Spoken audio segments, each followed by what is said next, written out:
This is Local Edition. I'm Brad Pomerance coming to you from the Central Valley in Turlock, California. We are joined today by Michael Frantz. He is a director with the Turlock Irrigation District, which is what?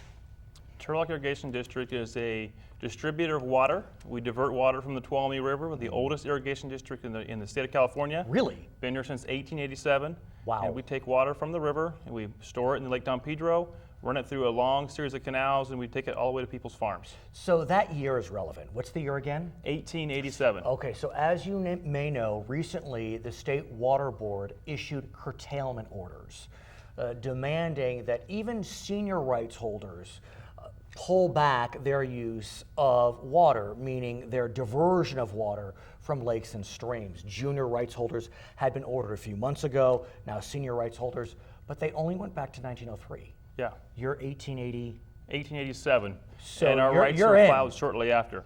Yeah, so the significance of the order is huge because pre-1914 water rights are always considered senior. Right. The State Water Board was formed in 1914. Perfect. Thank you. Yep. And so previously to this time, even in 1977, the drought Right. then, pre-14 water rights have never been curtailed. So the Turlock Irrigation District, as well as many other neighboring irrigation districts, actually statewide, are concerned about the precedent being Right. set by asking those who had the most senior water rights to give up water that's being currently put to beneficial use. So let's talk about that, because even though TID is not being impacted directly, there's no doubt, as you suggest, that this issue is quite concerning. And while in the end we're all in this together, because we're all Californians, how do you address it in such a way where it doesn't feel like a water grab, but on the flip side is protecting the interests of your constituents? Right, that's the concern, Brad. We want to know, where's the water going to go that would have otherwise been put to economic and beneficial use to this community. This community has relied on this water for over 127 Well, years. I have a feeling you know the answer. And part of the answer is it's not going to go to economic use. It's likely going to go to an environmental use, which is important. Absolutely. The salmon are part of our story. Right. We love the fish, but we also want to make sure that the water that is being turned down the river actually benefits the fish. And we're concerned that there's not enough analysis being done to show that there's water that will be taken away from farmers who have historically used Right. it, that it maybe won't benefit fish directly or indirectly. So what can be done? Because look, anyone can slice and dice statistics and reports and research.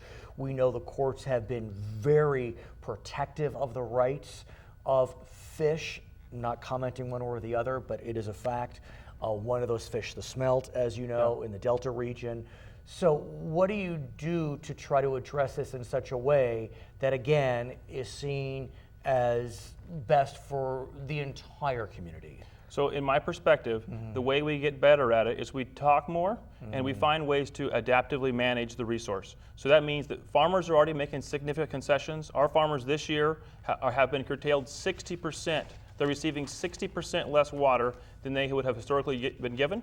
And so we think that reasonable concessions need to be made on the environmental side as well, and that we should share the pain across all users. Who's the spokesperson for the environment? Who makes the decisions for the environment? Well, the state has a lot of very powerful agencies Right. that have the authority to weigh in on these topics. Okay. And we talk about adaptively managing, which means reducing water to environmental needs during times when it's not quite as necessary, Right. but it never quite happens.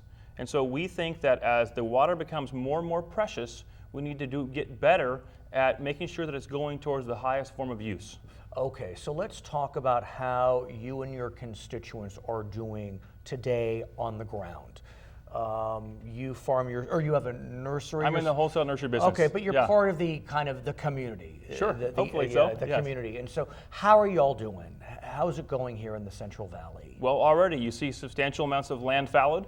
On my farm, we have open land. It's dry as a bone because we don't have the water to go around to cover it all. So already you see fallowed land, and you see farmers much, much more conscious of their practices, and they're learning how to do more with less. And so what does that look like? Is it digging wells deeper into the ground? Is it fallowing in a way that is strategic? How does that manifest? It's fallowing in ways that's strategic. It's growing less low-value crops and taking your small amount of water and putting it towards a higher value crop, whether it's almonds, whether it's tree fruits, whether it's nuts like almonds. And let me ask you about crops, because you know that, and I've talked about this before on our program, every week it seems like XYZ crop has become the scapegoat. You know, it's almonds one week, it's alfalfa the next week. And so there has been discussions about whether the community or even the government should start to really look at what crops are being grown. Yeah. Certain crops are thirstier. Sure. Almonds, grapes, marijuana, those are thirstier. Sure. You know, other crops are less thirsty. I'm not going to weigh in on that one. Which is fine. That's for next year. And ultimately the marketplace will decide. But will it though? That's the question. I mean, that is, and again, it's a philosophy. You know, will the marketplace decide, or should the government help it decide? Right. You know, Governor Brown says no. The government should not get involved in crop selection. But do we need to get to a place where maybe the community discusses, well, you know, we're in a water crisis. We need, as a community, to come together and say, we need to grow X, Y, and Z and not A, B, and C. Well, certainly water is a shared resource. It's a public trust. We all own it in the state of California, and we have to all use it judiciously. But I think the marketplace is the best determiner of what should and shouldn't be grown on farm. But one thing we all have in common, Brad, is we all need to eat. Right. And so whether you choose to eat beef and through the form of feeding a cow through Right. corn or alfalfa, or whether you just want to eat nuts, or whether you want to eat fruit, all of it has to be produced by using water. We have that in common. I want to talk to you as a resident of this region about how the drought has been portrayed. Because I remember when I first started covering this issue, we always heard the number that ag uses 80% of the state's water. I came to learn later that's not accurate. Right. It's 80% of the water used by humans. That's right.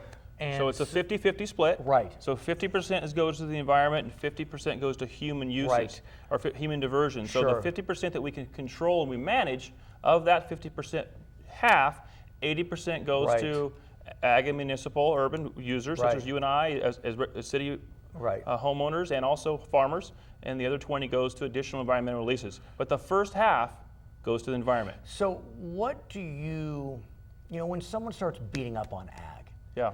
what's the response? Because look, it's very easy, especially in our urban centers. You know, I don't know anyone who owns a farm. Yeah. I do, but I'm just saying people will say that. And those darn farmers, you know, they're taking all our water and they're being greedy. What's the response? Well, sort of earlier you mentioned about there's so many statistics Right. and so many numbers out there. There's lots of math, and one thing I've learned in this job is that we can always find a scientific Right. study to back up your own case, and we have combat science that Right. Well stated. Yeah, we can all find something to make our case. But the reality is if we don't speak a common language and agree to disagree or agree to get along, then we're just going to continue to fight, and nobody wins. And so to answer your question about the perspective, my perspective is that since farmers are a large water user, at times they're misaligned and possibly misunderstood. Okay, so we talk about science. The scientists are telling us that we may be in store for an El Nino. Let it be. Yeah. This winter there may be a lot of rain. Yeah. If they are wrong, talk to us about that 5th year of drought. Yeah, so TID has a water department, a water planning department, and we always budget for a multi-year drought. So we do have water in storage. Lake Don Pedro is diminishing, but we will have a small allocation of water, less than a foot, less than Acre foot. less than 25% of what would be a normal allocation of water for this community, this area. But we do have some water, small amount of water, in storage for next year. His name is Michael Frantz. He is a director with the Turlock Irrigation District. My name is Brad Pomerance in Turlock today. This is Local Edition. Good job, man.